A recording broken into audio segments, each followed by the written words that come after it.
A workaholic boss from hell meets her match in a spoiled rich kid forced to work under her. Their first encounter involved a stolen taxi. Their second was a disastrous first day at the office. Now he has 3 months to win her over and get a perfect evaluation, or he loses his inheritance. His crazy plan is to seduce the boss. Can this chaotic duo survive the corporate jungle, or will their office war turn into something more? Find out now. Don't forget to like this video and subscribe to our channel for the next episode.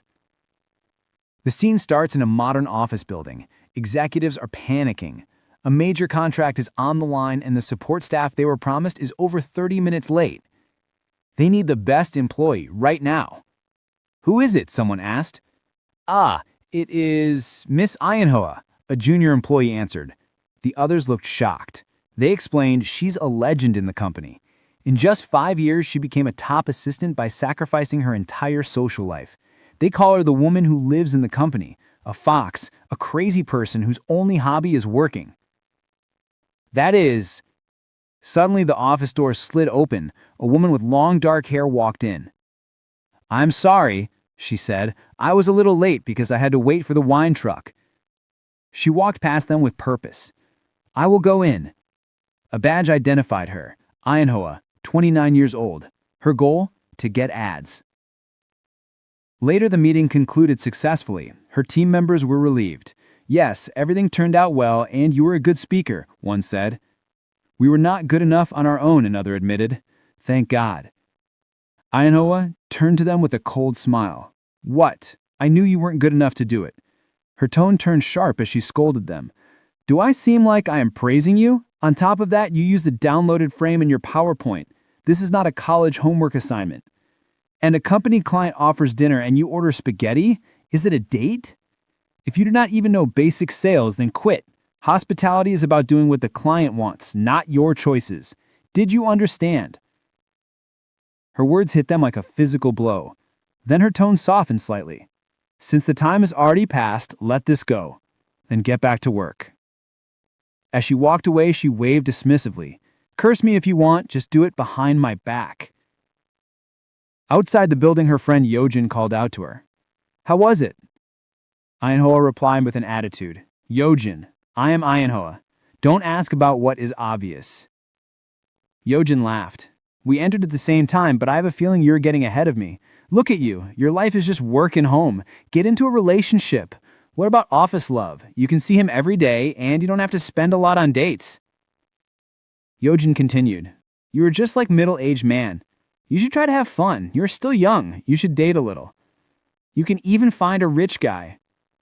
Ionhoa took a sip as her drink, unfazed. "Good. What is wrong with that? I prefer being single and crazy for work over doing those stupid things." The scene changed to a noisy club where a man was live streaming. "Hello guys, I came here for the birthday of my friend. Let me introduce. Here's the main character." He turned the camera to a handsome man. The chat flooded with comments. "Wow, he's so hot. What is his name? Look at his face. It is crazy." Suddenly, the man's phone rang. He answered the call in a quieter area. "Yes, Grandpa, this is Ji Wong." "Ah, me? I was studying. It looked like I was so engrossed in studying that I did not even hear when you called. Sorry." His grandpa yelled through the phone. "I can hear all the music. Do you know that it has been 3 months since you've been on this empty head? How long will you continue with that?" "I remembered. I just got a job and have to go to work tomorrow. You know that your old man worked so hard for you to be here? Do you remember the condition for me to leave my will? If you show me that lazy side one more time, I will cut all connections with you and send you on the streets." Ji Wong pleaded. "Deal. And from here on out, I will do the best in the company. I will also shoot a video to show you that I work." "Really?" "Yes." His grandpa conceded. "So go in now and check the apartment. You have 30 minutes. And his grandpa started counting down. 29 minutes left. "Wait, Grandpa, wait a minute." Ji Wong sprinted out of the club. "Oh, Seo Ji Wong, where are you going?" his friends called. "I'm going. Play by yourselves." Meanwhile, Ionhoa stood on a street corner at night looking exhausted. It's late. How can there not be a taxi? After 30 minutes, finally she spotted one. "Oh, taxi! Why am I so lucky?" As she reached for the handle, a man's hand grabbed it at the same time. They looked at each other. She smiled sweetly. "Hey, I grabbed it first." He replied, "I won't lie, it's true. I waited for an hour, and the driver saw me first because I have long arms." She retorted, "You may not know this, but I was carrying a bag and swinging it." They glared at each other like a tiger and a lion. Suddenly, the man looked down. "Ooh, it's 50,000 won." "What? Where?" she asked, looking at the ground. As she looked up, he had already slipped into the taxi and was waving at her with a smug grin. "Greetings to you," he called out. "Sorry, but I'm going first." Sir, go faster," he told the driver. Furious, she shouted at the departing taxi, "Next time we meet, I will make you pay! I will make you pay!" The next day at the office, a manager introduced the new employee. "This is Seo Ji Wong, a new employee. And this is the professional employee, Ionhoa." They stood face to face, both stunned into silence. Seo Ji Wong broke into a cold sweat, while Ionhoa wore a strangely happy, almost sinister smile. The morning began at 5:10 a.m. as an alarm blared from a phone. In her bed, Ionhoa slowly opened her eyes, thinking to herself, "Miracle on the morning of the 20th." She sat up and began her daily routine, a guided morning meditation on her phone. The instructor's soothing voice filled the room. "Think like you are walking in a flower bed. We are walking in a green field." Ionhoa closed her eyes, imagining birds chirping and warm sunlight on her face as she followed the instructions. "Okay, everyone, put your face to the sun and feel the warmth. Let's say one thing we are grateful for." She took a slow breath. "Today is good. I'm grateful I'm safe and I don't get fired. I'm grateful for my work so that I won't go hungry." But her peaceful thoughts quickly turned sour. The salary. Her serene mental landscape was replaced by a dark, rainy storm as she thought about all her money disappearing into management fees, savings, insurance, and her pension. Her anger grew as she remembered other frustrations. "My mom even sells t-shirts everyone can easily make, and I have to buy it for 2 million won? I couldn't even get a taxi yesterday. It was 1 a.m. when I drove for 50 minutes. Her mind flashed back to the man who stole her taxi. She imagined him laughing mockingly. "Aren't you an idiot? You'd believe something like this?" Then she pictured him sneering. "Live on the streets this way for the rest of your life." She let out a furious scream, shattering her meditative calm. The instructor's voice seemed to echo in her mind. "You have failed to put your mind at ease, viewer." Clenching her fists, she muttered, "If I saw that bastard again, I would have pulverized his bones." Trying to regain her composure, she took a deep breath. "It can't be like this. Calm down." Just then, a notification pinged on her phone. It was a message from her landlord about a 30 million won payment. She screamed again in frustration. Later at the office, Ionhoa sat at her desk, radiating a dark and stormy aura that made her colleagues uneasy. A couple of them were chatting, noting how she had come in early after telling them to do the same. Suddenly, she appeared behind them, her expression menacing. "What can you smile about before people who are going to be fired know each other?" she asked. Startled, one of the employees quickly switched his screen. "Oh, boss, have you come in early today?" he stammered. She replied coldly, "I heard that you have to come an hour early for the work to run smoothly, right?" As she walked away to get coffee, they breathed a sigh of relief. Ionhoa stood alone in the elevator, sipping her coffee and waiting for the doors to close. As they slid shut, a hand suddenly shot through the gap, holding a phone. The doors reopened to reveal a young man filming himself with a vlogging setup. "I'm currently in the elevator on my first day of work," he said to the camera. It was 8:59 a.m. "Well, the building is a little small," I thought. Ionhoa's eyes narrowed as she noticed his luxury sneakers and expensive watch. Her gaze then fell on the camera pointed in her direction. She quickly shielded her face with her coffee cup. "What are you shooting now?" she demanded. He looked at her, feigning innocence. "Oh, hey, do you mean me? I'm filming this vlog." She snapped back. "Did I ask if it was a vlog? I asked why you're filming me. You are really strange." He then turned to his camera with a pitiful expression. "Serious, today is my first day and they're scolding me like this. But I'm okay. I won't be giving up. You don't have to worry about me." Furious, she ordered, "Turn off the camera. Who said you could use me for your content?" He ignored her plea. "This is a bit difficult," he continued to his camera. "I will make it so that your face isn't apparent." "I am telling you to turn it off. Do you film anything without my consent?" she yelled. But he simply smiled sweetly at his camera. "Grandpa, I think this is the social life you always talked about. This is a lot of learning. I will continue filming in the office later." Ionhoa groaned in exasperation. He turned to her with a smirk. "Are you happy now?" Suddenly, a memory hit her. The smug face of the man who stole her taxi, waving as he drove away. "It was him! You—" she stammered. He looked at him blankly. "Yes?" "Don't you know me, that taxi?" He shook his head. "No, taxi?" She raised her voice. "I remember, yesterday you stole a taxi. This is a prank, isn't it? Are you following me or something?" He looked genuinely confused. "Hey, I'm sorry, but I really don't know what you're talking about." He paused, then his eyes lit up as if in recognition. "Oh, did I see you at the club yesterday? Our party?" He leaned in. "I'm sorry, but please don't talk about that. A rumor might spread." She was speechless with rage. "No, you took a taxi and made fun of me." He ignored her completely. "Are you a beginner? I'm new too." He winked at her. "All right, shall we talk peacefully at this time?" Just as she was about to explode, the elevator doors opened. A senior executive stood there. "Oh, have you already been introducing yourselves?" he said cheerfully. "This is Seo Ji Wong, the new employee. And this is the professional employee, Ionhoa, his senior." Ji Wong began to sweat as the president continued. "You will learn a lot from Miss Ha, isn't that right?" The president then addressed Ionhoa. "I have prepared the meeting room in advance." She nodded numbly. The president left, and the elevator doors closed, leaving them in a chilling silence. Ji Wong finally broke the silence. "I was sorry about earlier." Ionhoa glanced down and said flatly, "The laces on your sneakers are not tied." "Yes?" he asked, looking down at his shoes. While he was distracted, she leaned in close, her voice dripping with venom. "Greetings to you." Ji Wong froze.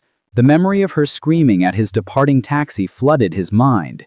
He looked up to see her smiling, a terrifyingly sweet expression on her face. "Let's get along well from now on," she purred. "Are you employed to work with me now?"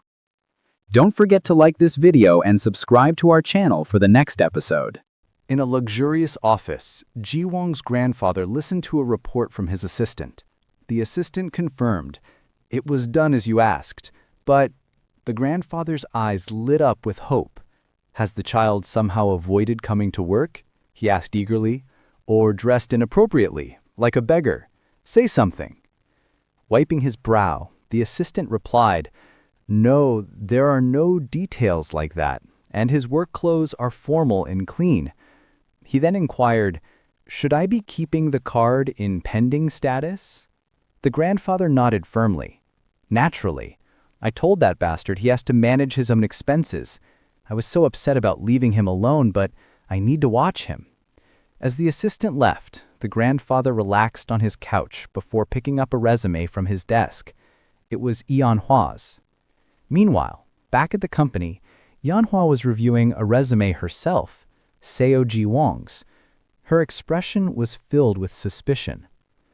She thought about how this new employee was hired without any notice. She recalled his well-groomed hair, expensive watch, and designer sneakers, things a normal salaried man couldn't afford. She had a strong feeling he came from a rich family. Ji Wong interrupted her thoughts, apologizing for everything from the day before. Ionhoa dismissed his apology. "Since we are in a company, let's forget about our previous meeting. This is our first meeting here." They sat facing each other as she held up his resume.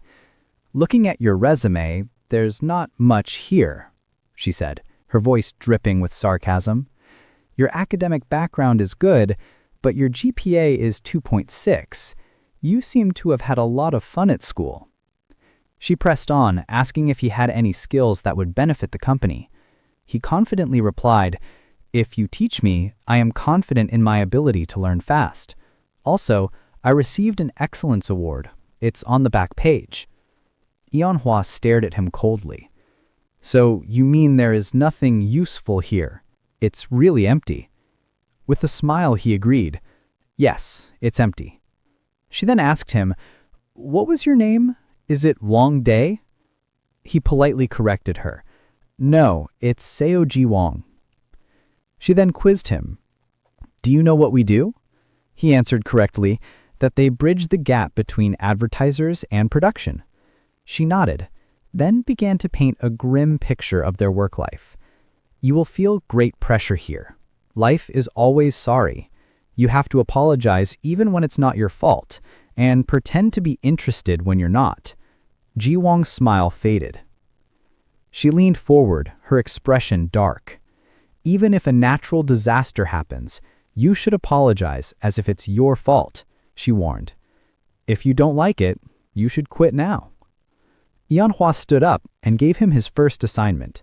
Send the practical test from your interview to my email. It doesn't matter if you worked as a teacher, it's different here. He mumbled, I did not become even a teacher. She ignored him and pointed to a desk, once again getting his name wrong.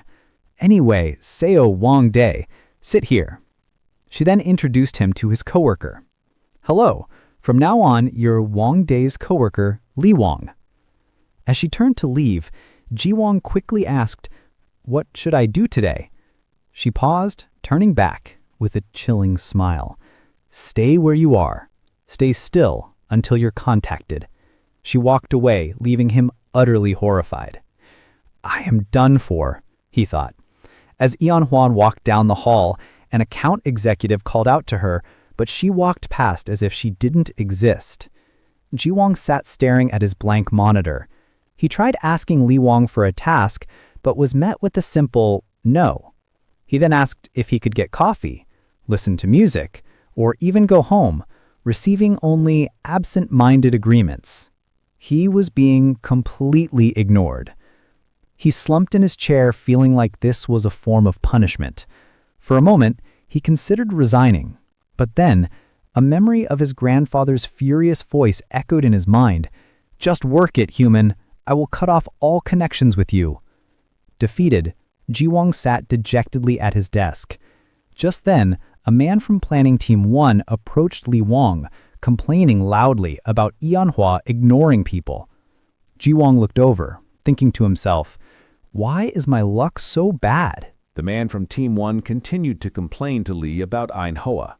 Lee calmly replied, I'll tell her to go see you when she comes back. Deciding it was better not to get involved, Ji Wong put on his earbuds to block out the noise. This only angered the man more. He grabbed Lee and shouted, Tell her I'll make her pay for what she did to my subordinates and for screwing up my meeting. Shouldn't she apologize? You have become just like her. What's with that face? You never did that when you were under my orders. Lee simply replied, Is that so? Defeated, the man let go. Forget it. Just tell her she's going to be in trouble if she doesn't have her proposal ready. Nearby, 2 employees gossiped about the scene. They noted how team leader Kim Joo-young was always fretting over Ionhoa, explaining that their intense rivalry over advertisers had been infamous since she first joined the company. Kim then approached Ji Wong's desk, leaning over him. I haven't seen your face. Are you a newbie? Lee confirmed he was and tried to get Ji Wong's attention, but the music was too loud. Annoyed, Kim tapped the new employee on the shoulder. Ji Wong removed an earbud. Kim introduced himself from Team 1. I hope we get along. You must be having a hard time working under Ionhoa. If you want to change teams, come to me. Do you have any experience? He asked. Ji Wong simply replied, Hey? Shocked, Kim stammered, Hey? Are you talking to me? With a bright, innocent smile, Ji Wong said, Please stop bothering me and leave. You are too loud. The entire office fell silent. A memory of his grandfather scolding him for his bluntness flashed in Ji Wong's mind. Ah, was I too blunt? I am sorry, he said, before smiling even brighter. Since you are being too loud, would you mind going back to your seat, Mr. Joo-young? He pointed at Kim's ID badge. Our names start with the same letter. he added cheerfully, giving 2 thumbs up. Lee couldn't help but think, how cool, but also wondered, is he for real? How did he even get this job? Meanwhile, Ionhoa was in the office of director Do Eun-hwa. After complimenting the director's outfit, Ionhoa got straight to the point.